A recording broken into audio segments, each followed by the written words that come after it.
তো আগের বারে তোমাদের সঙ্গে আমি শেয়ার করেছিলাম গায়ে হলুদের ভিডিও ক্লিপ। আজকে শেয়ার করবো বিয়ে টু রিসেপশনের ক্লিপ। এটা ছিল আমার বিয়ের দিনের ফুল লুক। আর এখানে আমাদের বড় হয়ে গেছিলো রেডি। দেন সবাই মিলে আমরা বেরিয়ে পড়ি। আর আমার কাকিমার বাড়ি ছিল দুর্গাপুর। তো আমরা 1.5 ঘন্টা ট্রাভেল করে পৌঁছে যাই বিয়ে বাড়িতে।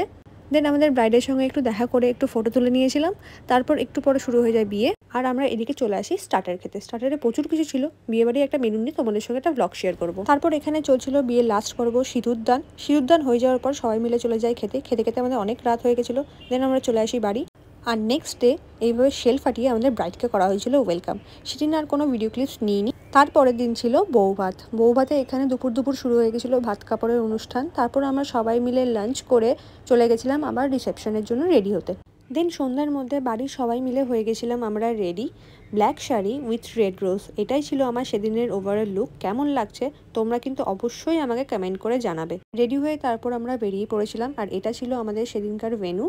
আমার এরকম ওপেন ডেকোরেশন পার্সোনালি খুব পছন্দের। আর খুব সুন্দরভাবে ভেন্যুটাকে ডেকোরেট করা হয়েছিল। এদিকে ছিল সব স্টার্টারের স্টল। আর ওইখানে হচ্ছে আমাদের ব্রাইডের স্টেজ। সামনে আমাদের গ্রুম খুব বিজি। তারপর চলে এসেছিলাম স্টার্টার খেতে। দেন একটু ছবি তুলে নিয়েছিলাম।